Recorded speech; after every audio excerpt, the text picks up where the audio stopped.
Church shopping is about as much fun as house shopping. It sounds really good in theory when you start out. You're so excited, you're gonna go check out new houses. Then when you get about 10 or 20 into it, you're exhausted and you just wanna make a decision.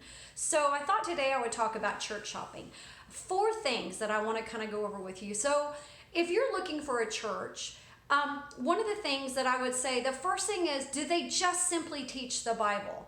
There's so many different brands of churches out there, and there's some great sermon series. There are really great motivational speakers, and they happen to be behind a pulpit. But aren't you really wanting a church to where you are simply taught God's word? Maybe you grew up like I did. I grew up in an unchurched home. I knew nothing of the Bible. So for me, a really strong teaching pastor was a huge aspect for me. The second thing is are my kids secure and checked in? The day and age we live in, sadly, when you hear about mass shootings and even church shootings, people really want to know that their kids are secure, that they are in an area that is, the kids have all been checked in, you have security at that church, and that gives them a sense of peace and just safety for their kids while they're in the main service.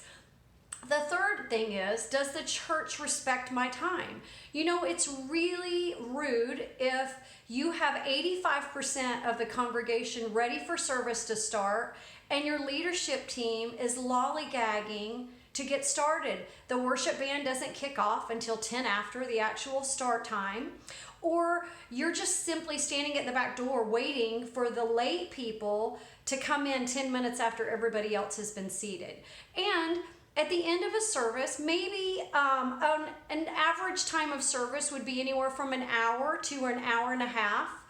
But at the altar time, do you have an altar call that lasts for 20 to 30 minutes and you're actually holding the entire congregation hostage because they don't want to appear rude and leave before the pastor dismisses them, and there's altar ministry going on? So the other thing is if there's altar ministry going on, maybe just a church that releases the congregation but respectfully continues to minister to the people at the altar.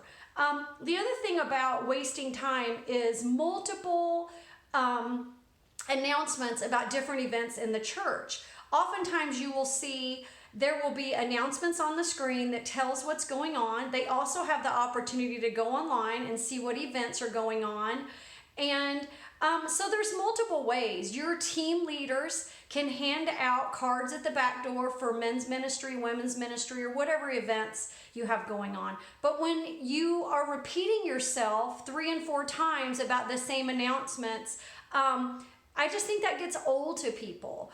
And so that's a big aspect right there. And then the fourth thing is, can I see myself here? So maybe you don't want to get involved at all. You just want to attend a great church.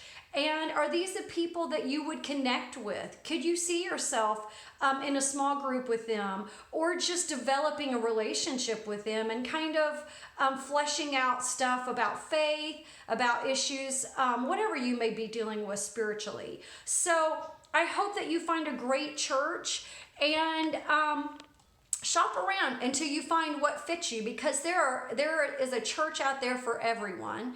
And I actually have really strong convictions that everybody needs a church home so we can grow and develop together. Have a great day.